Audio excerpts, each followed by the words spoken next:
Hello everyone, science of Interstellar के episode में आपका स्वागत है। इंटरस्टेलर मूवी की एक और साइंस को डिस्कस करते हैं इंटरनेट पर, जिसके सबसे ज़्यादा मीम्स हैं। 1 hour here is 7 years on Earth. Cool, I'm doing my PhD here, then good, I'll wait for GTA 6 to come out here and so on.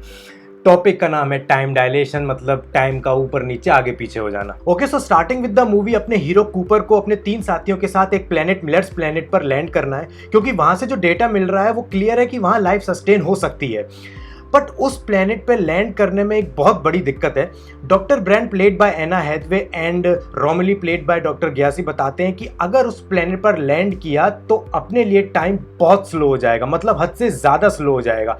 1 घंटा उस प्लेनेट पे बिताया तो अर्थ पे 7 साल बीत जाएंगे। This is enough to make memes on internet, but क्या ये थियोरेटिकली पॉसिबल है या फिर मूवी मेकर्स की तरफ से कोई हाइपोथेटिकल सिचुएशन क्रिएट की गई है? Interestingly, according to laws of physics ये पॉसिबल है। समझने के लिए चलते हैं आज से करीब 350 साल पहले, in the era of GOAT, greatest of all time, sir Isaac Newton, जिन्होंने बताया कि कोई भी 2 मास एक दूसरे को अट्रैक्ट करते हैं।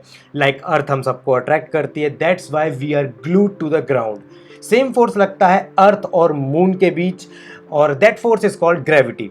अब ग्रेविटी डिपेंड करती है मास पर। अगर हम अर्थ की जगह एक हैवियर प्लेनेट लाइक जुपिटर को रख दें और मून को उतने ही डिस्टेंस पर रखें जितना मून अर्थ से दूर है, तो वो इसको और फोर्सफुली अपनी तरफ अट्रैक्ट करेगा। अगर जुपिटर की जगह सन को रख दें, फिर तो तौबा, वो इसको कच्चा ही चबा जाएगा उस सेम डिस्टेंस पे। ग्रेविटी की थ्योरी, ग्रेविटी के फॉर्मूले सब अपनी जगह हैं, बट न्यूटन ने ये नहीं बताया कि कोई भी 2 मास एक दूसरे पे फोर्स लगाते कैसे हैं। लाइक अर्थ मून से 4 लाख किलोमीटर दूर है, बट स्टिल मून को पता है कि उसको अर्थ की तरफ अट्रैक्ट होना है और अर्थ को पता है कि उसको मून की तरफ अट्रैक्ट होना है। क्या इन दोनों के बीच कोई इनविजिबल रस्सी, कोई स्ट्रिंग बंधी हुई है जो किसी को दिखाई नहीं देती, जिससे एक दूसरे को इन्फ्लुएंस करते हैं? वेल, न्यूटन के कार्यकाल में इसका जवाब नहीं मिला। अब एक दूसरे पे ये फोर्स लगाते हैं तो लगाते हैं, भगवान जाने कैसे लगाते हैं। Now fast forward to 1905 1915 when another GOAT, Albert Einstein, who thought of similar questions कि अर्थ या कोई भी मास के पास ऐसी कौन सी दिव्य शक्ति है जो बिना किसी कांटेक्ट, बिना किसी मूवमेंट के किसी दूसरे डिस्टेंस पर रखे मास से कम्युनिकेट कर पाती है कि आ मेरी तरफ। लाइक ऐसी दिव्य शक्ति अगर इंसानों को मिल जाए तो यार बेड पर पड़े पड़े अपन लाइट को बंद कर दिया करें। ये वाला आइंस्टाइन ने नहीं सोचा था, ये मैंने खुद ही डाला है। देन एल्बर्ट आइंस्टाइन ने अपनी ग्रेविटी की थ्योरी दी, जिसमें उन्होंने हमारे जो आसपास स्पेस होता है जो हमको दिखाई नहीं देता, उसको भी एज अ फिजिकल एंटिटी की तरह अज्यूम किया और उसको सिर्फ स्पेस नहीं, स्पेस टाइम का नाम दिया। लाइक स्पेस में अगर हमको किसी भी पॉइंट को बताना होता है तो हमको 3 डायमेंशन की जरूरत पड़ती है, X coordinate, Y coordinate and Z coordinate. उन्होंने स्पेस में एक 4th डायमेंशन को ऐड किया, which he called time. Time actually space में ही एम्बेडेड है, वो कुछ अलग चीज़ नहीं है।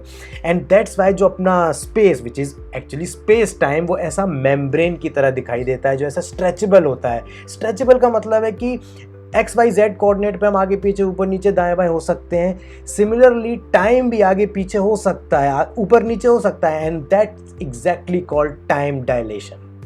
ना कोई भी ऑब्जेक्ट अपने आसपास के स्पेस टाइम को ऐसे वॉर्प करता है, खींच देता है। लाइक ये जैसे अगर अर्थ है तो उसके अराउंड जो भी स्पेस टाइम होगा वो उसको ऐसे खींच देगा, उसको ऐसा स्लॉपी बना देगा। तो उसके अराउंड जितने भी ऑब्जेक्ट हैं, जैसे हम लोग अर्थ के अराउंड हैं, तो हम इस स्लॉपीनेस में अर्थ की तरफ खींचते हैं, इस ढलान में हम उसकी तरफ गिरते हैं। And that's how gravity works, that's how any object वो अपने स्पेस टाइम को ऐसा वॉर्प कर देगा और इस तरह वो किसी दूसरे डिस्टेंस पर रखे मास से कम्युनिकेट करता है, उस पर फोर्स लगाता है।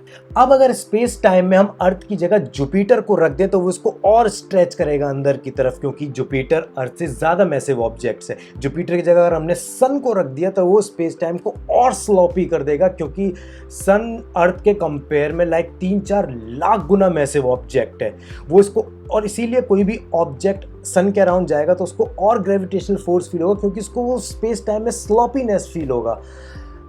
नाउ अब क्या हो अगर हम ब्लैक होल को इस स्पेस टाइम में रख दें? Black hole, one of the densest object in the universe that we know, वो इस स्पेस टाइम का क्या हाल करेगा। ब्लैक होल वो बला है जो लाइट जिसकी स्पीड सबसे तेज है इस एंटायर यूनिवर्स में, उसको भी बाहर नहीं निकलने देता। No information, nothing comes out from the black whole.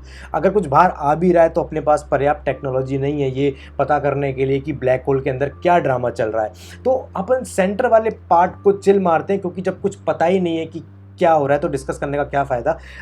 इस स्पेस टाइम को ब्लैक होल फाड़ ही देता होगा, इसीलिए वो वाली थ्योरीज निकल के आती हैं कि अगर आप ब्लैक होल के अंदर चले जाएं तो आप हायर डायमेंशंस को अचीव कर सकते हैं। इसीलिए सेंटर वाले पार्ट को नहीं, अपन इसके आसपास वाले स्पेस टाइम को डिस्कस करेंगे। And now coming back to the movie, अपना हीरो कूपर लैंड करता है मिलर्स प्लेनेट पर और 2 लोगों के साथ। अब उस प्लेनेट से फटाफट डेटा कलेक्ट करना है और भागना है वहाँ से, क्योंकि मिलर्स प्लेनेट पर अगर 10 मिनट भी बिता लिया मतलब अर्थ पर लगभग 1 साल 2 महीने बीत जाएंगे, और इतना टाइम वो अफोर्ड नहीं कर सकते अगर धरती को बचाना है। ये कैलकुलेशन मूवी में नहीं दिखाई गई, ये तुम्हारे भाई ने खुद ही कैलकुलेट की है using some equation. Now comes the question कि मिलर्स प्लेनेट इतना टाइम डायलेशन कैसे कर रहा है, क्योंकि वो एक ब्लैक होल जिसे मूवी में गारगेंटुआ बोला गया उसके अराउंड रिवॉल्व कर रहा है, जैसे अर्थ सन के अराउंड रिवॉल्व कर रही है। ब्लैक होल जो स्पेस टाइम को चीर के रख देता है, उर्दू में बोले तो फने फिल्ला कर देता है, उसके अराउंड अगर कोई प्लेनेट रिवॉल्व करेगा तो इतनी ज़्यादा ग्रेविटी उस प्लेनेट के अराउंड क्रिएट होगी कि वो ग्रेविटी स्पेस टाइम को इतना ज़्यादा स्ट्रेच कर देगी कि 1 घंटा उस प्लेनेट पे मतलब 7 साल अर्थ पे। सो डॉक्टर ब्रेंट फटाफट डेटा कलेक्ट करती हैं, क्योंकि जल्दी से जल्दी उन लोगों को उस प्लेनेट से बाहर निकलना है।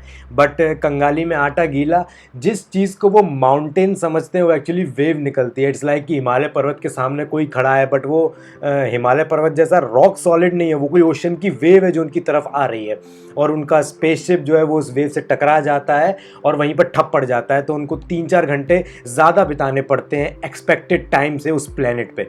परिणाम कि जब वो लोग उस मिलर्स प्लेनेट की ग्रेविटी से बाहर आते हैं तो अर्थ पर 23 इयर्स बीत चुके हैं, जिसको बड़ा ही ब्यूटीफुली और इमोशनली मूवी में दिखाया है कि जब कूपर अपने मैसेजेस पढ़ता है तो पता चलता है कि उसका जो बेटा है उसकी शादी हो चुकी है, उसकी जो लड़की है वो स्कूल कॉलेज सब करके प्रोफेसर बन चुकी है।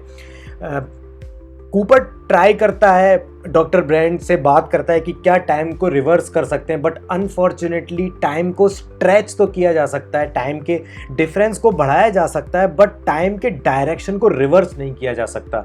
इसलिए जो हो चुका है वो हो चुका है, उसे नहीं बदला जा सकता। इसलिए थ्योरेटिकली इट इज़ पॉसिबल कि फ्यूचर में जाया जा सके, but it's not possible according to laws of physics कि पास्ट में जाके कुछ चीज़ को चेंज किया जा सके। एंड फाइनली आई होप कि इंटरस्टेलर की इस साइंस को मैंने समझा पाया होगा, और जो लोग भी इस वीडियो में यहाँ तक टिक गए, थैंक्स फॉर वॉचिंग।